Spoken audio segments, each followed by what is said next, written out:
Okay, start injury front. Anthony Walker Jr. has a hamstring injury. That'll be week to week, so we'll work through that. Rodney McLeod Jr. Has a biceps injury that's going to require surgery, so that will end his season, unfortunately. And I think you guys know how I feel about Rodney. Unbelievable leader for this football team. Has played really well for us. He's really a guy that I've gotten to know over this year, and Coach Schwartz had a history with Rod, and a bunch of guys, knew Rod prior to this season. But just watching that guy work, watching him in the meeting room, on the practice field, during the games, just amazing teammate. So that's, I feel for him. He'll get fixed up, and then he'll be back out here helping his teammates. But really feel for Rod in this situation. On the game, obviously hard fought win, and it was hard, and it was hard fought. I mean, it was physical. It's AFC North football. So it's kind of how we expected it would go. Wasn't always pretty. Things that we can certainly clean up, and we will, but really, really proud of the fight in this group. And then we'll turn our attention to Denver at the end after these meetings this morning. But with that, I'll take any questions. All right. First question will go to Mary Kay. Yeah, Kevin, we know that you guys went ahead and signed Joe Flacco to the practice squad. So just kind of wondering what you see as his role, and will DTR start for you in Denver on Sunday? Yeah, Dorian will start, and Joe's role is to support this team coming in here. We were able to add a guy with a ton of experience. He'll be great for that room. He'll be great for this team. Thank you. All right, next we'll go to Scott. Hey, Kevin, how did Joe look in that workout on Friday? And just what do you think his value is? Kind of like you talked about how important that fit was. So why do you think he's a good fit? Yeah, and the workout looks good. Kept himself in good shape. Fit. As you know, Scott, that there's different guys have different skill sets and those type of thing. But just a guy that has seen a lot, has played in different systems. Feel like he can bring value to that room. And then with its safety, do you know if Juan might be able to get back this week? Because obviously you're down Rodney. Yeah, we'll know more later in the week. Okay, thanks. All right, next we'll go to Tony. Okay, turning to the game, Kevin. You only had one penalty in that game. You've been middle of the pack in penalties all year. So how do you attribute what happened? Is that the crew, or just more emphasis, or what? Yeah, well, first of all, I'd tell you, the defense had 0 penalties coming off a game where we had a lot. So I thought that was really well done by the coaches and players. And what we talk about when you're on offense at home, your operation should be great. You should have an elite operation. And I thought the guys were locked in from that perspective. But we talk about playing clean. We want to play clean on all 3 sides of the ball. And clean is your technique. Clean is your hand placement. Clean is your assignment on a given play. So I just felt like our team was playing clean throughout that game. And how important was that to keep DTR out of 1st and 15, 2nd and 15, and so on, especially the offensive penalties? Your only penalty was on offense, but. Yeah, and I don't know that we overcame it. We went backwards. Yeah, it's a tough place to be, 1st and 15, 1st and 20. You can overcome them, certainly, and we have. But you always want to, play clean so that you give yourself a chance to move the football.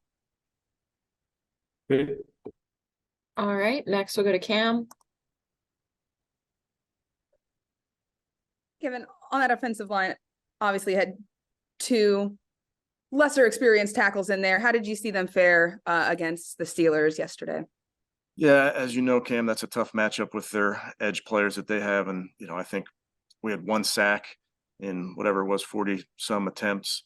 And that 1 sack was really a coverage sack. So I thought those guys did a great job. I think the guys that were involved in the protection, the chips on the edges, did a nice job. And then, tried to play on time in the pass game, because that's a very, very good pass rush. Talked about Dorian as well and his performance yesterday, but I wanted to ask you as the coach, seeing his teammates kind of come around and put their hand on his shoulders, lift him up when maybe he didn't have a great drive, and then afterwards to support him in that final drive. What does that mean to you to see that team come together around him like that? Yeah, not surprised, Cam. That's who these guys are. They're pulling for each other, they're pushing each other, they're fighting for each other. That's what we do. Thanks. All right, next we'll go to Daryl. Yeah, Kevin, question about DTR when just, went back and watched on film. A lot of people look at the final numbers, but just how much better would his day have been without a couple of the drop passes? And, after the game, David Njoku specifically had mentioned himself that he felt his performance was unacceptable and he was going to hit the jugs gun and He did. and things like that. Just what does that mean to you and the team when a player steps up and does take accountability when they don't have a great afternoon? Yeah, I can confirm he hit the jugs machine because he FaceTimed me from his house on the jugs machine. Yeah, we have a ton of confidence in Dave. We're going to continue to throw him the ball. He comes through for us. Obviously, he's hard on himself. That was a pretty big 11-yard gain there at the end. So we're always going to go to Dave. And then I think you guys have 5 wins now, like in the last 2 minutes of football games. You're known for having a very steady, even keel personality.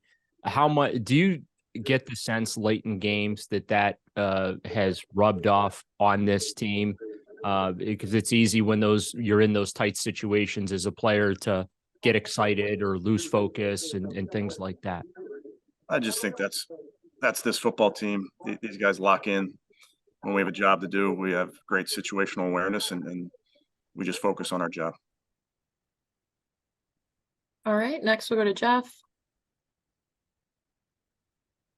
Hey, Kevin, what do you think was the biggest adjustment or whatever that DTR had to made yesterday to improve so much from that first game?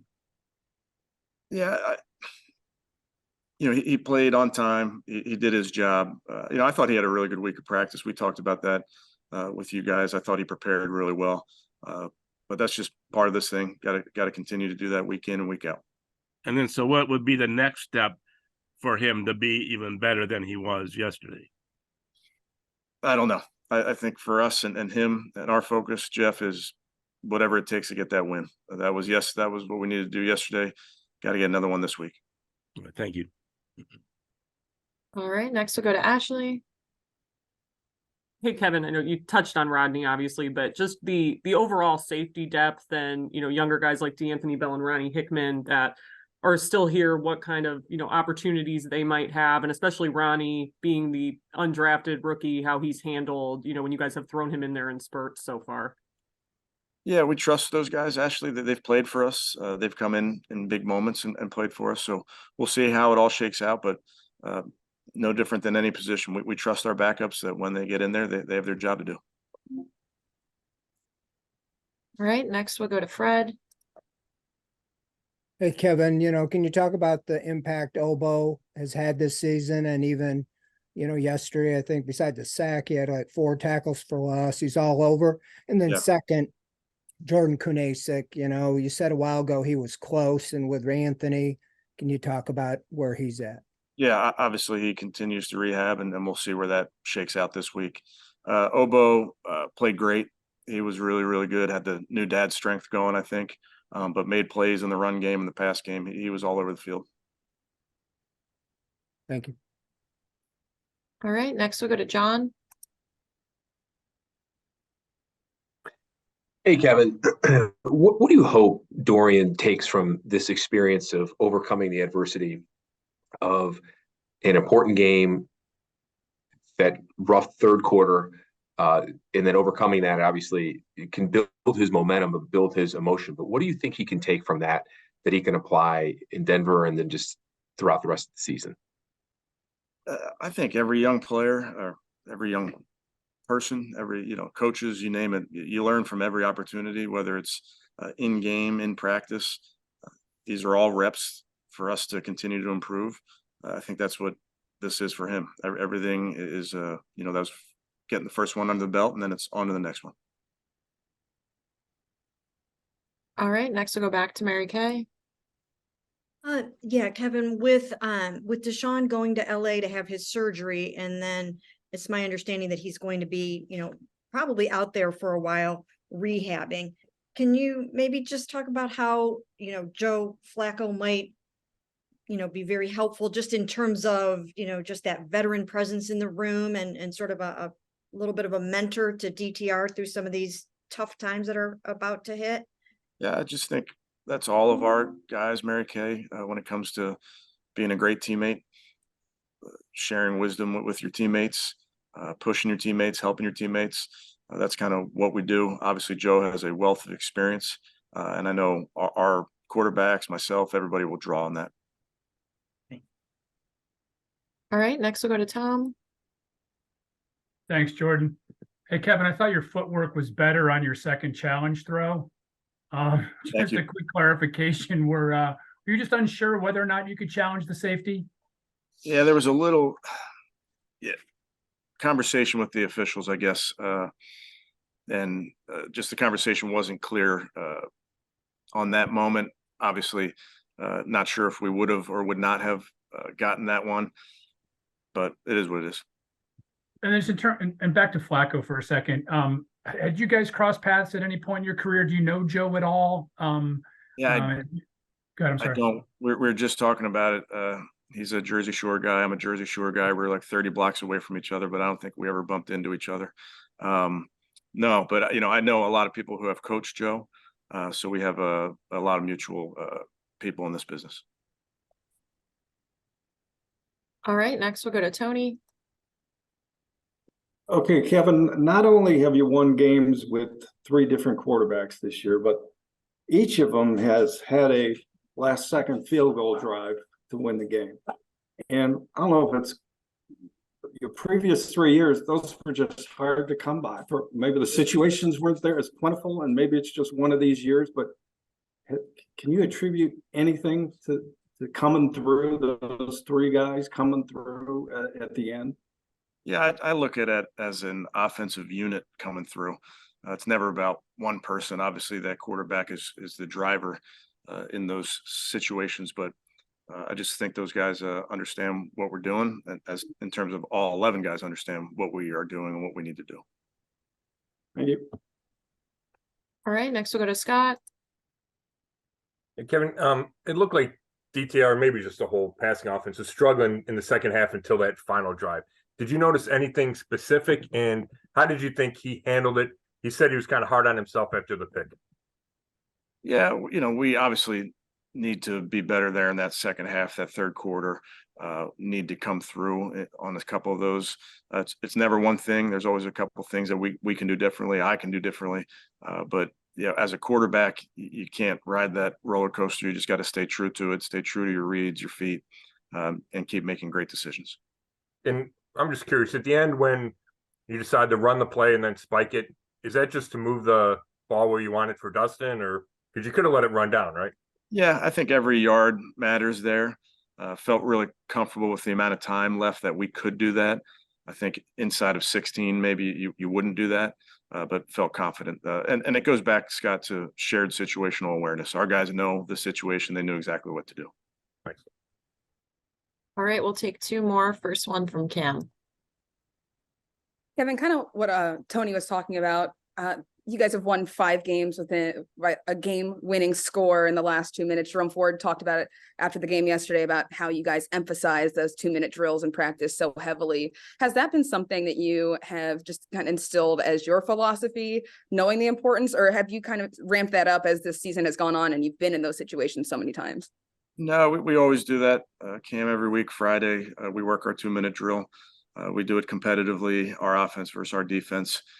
Again, it's something we talk about on Friday morning. We watch a lot of tape together as a team about it when it comes to 2-minute drives and different things that happen around the league. So I just go back to, I say it all the time to the team, shared situational awareness. It's not good enough for me to know the situation. I need all of us. I need our players to know it. I need the coaches to know it. Everybody has to understand what we're doing in those situations and why we're doing them. All right, last one from Mary Kay. Yeah, Kevin, do you think that can you get Joe Flacco up to speed in time to possibly be your number 2 in Denver? And will his vast experience maybe perhaps accelerate the onboarding plan? Yeah, we're just going to continue to bring Joe along like we do all of our players. It's really, you look up and down our roster, there's a lot of guys that got here after training camp and, after the season started. So that's what we do. He's going to meet extra with our coaches and get him up to speed. Thanks.